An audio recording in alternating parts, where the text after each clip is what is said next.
First thing I'm going to do is introduce the characters here on my stage and hope you recognize some of the ways they've been constructed. So my first character here is a needle. Here it is, this new needle. I'm using the front view to help me line up the needle and the contents inside. From the perspective view, you can see here's my needle. So I have a slot running down the full length of the needle. This darker cylinder inside is a what I'm calling a rod, for lack of a better name.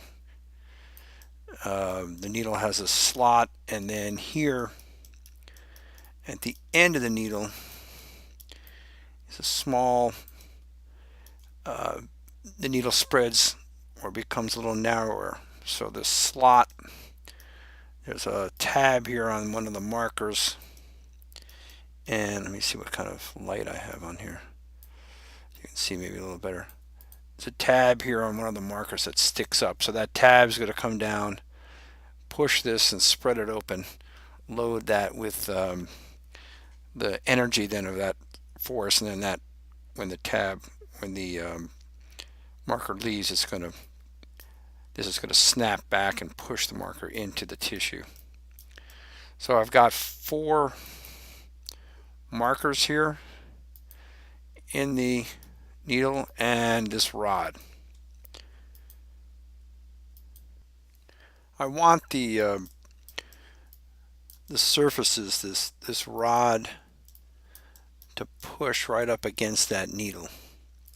So what I'm going to do is it's a bit of review. I'm going to move the pivot point of the rod right to that edge. So with the rod selected and the move tool option selected, I'm going to hold down the letter D, which gives me the pivot point, click or select the arrow that's going to move in the Z axis, and then middle mouse drag right on, oops, get that for you. So I'm going to center the pivot because I think I moved the accent there. Okay.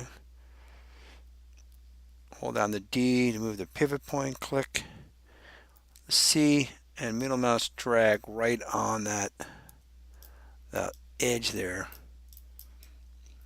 So now I'm on the edge, but it seems like I'm off a little bit. So let me just do that one more time.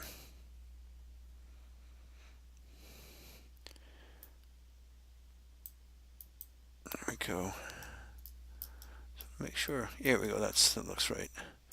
D, click, C. Okay, there you go.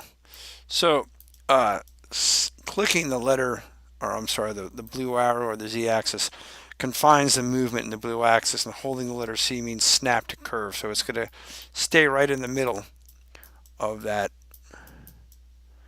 surface and then snap to curve. Now I've got the same situation here for the first one of these pellets, so I'll repeat the same process. D, click on the axis you want to restrict it to, letter C, middle mouse drag, and now I'm there.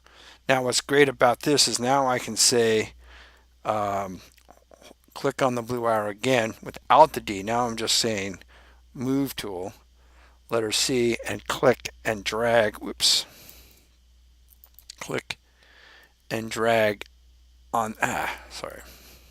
I can push this up against here.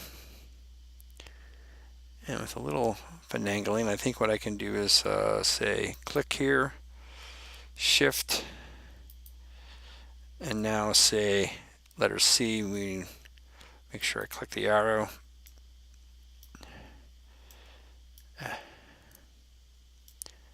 Will not let me move that thing.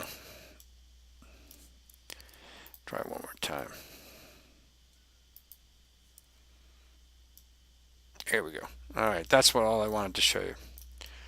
So I clicked the arrow and then dragged on the edge or curve, and now these two things are touching. Now I've done that for the rest of these things, and we're pretty close then. I just won't make you watch that again, but I've moved the pivot point to that edge and then moved each of these up The reason I'm doing this is I want to make these all I'm going to parent all these gold tabs to that rod, so I can push the rod and essentially push all the gold tabs. So let's do that real quick. So I want to make sure I have each one of my pellets here. So I can select them. I want to make sure that they don't have any history. I want to freeze their transformations. I don't want to center their pivot now that I've done all that work, right?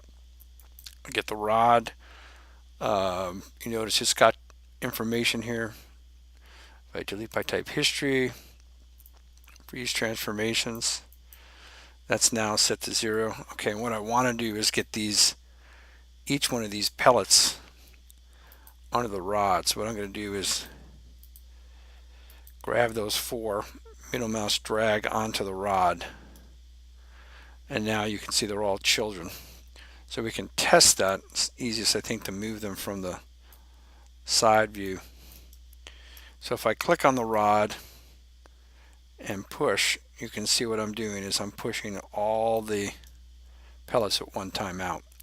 And we're going to use that basically as the basis of our animation. I can set the rod back to 0 in the Z translation and know I'm back where I want to be.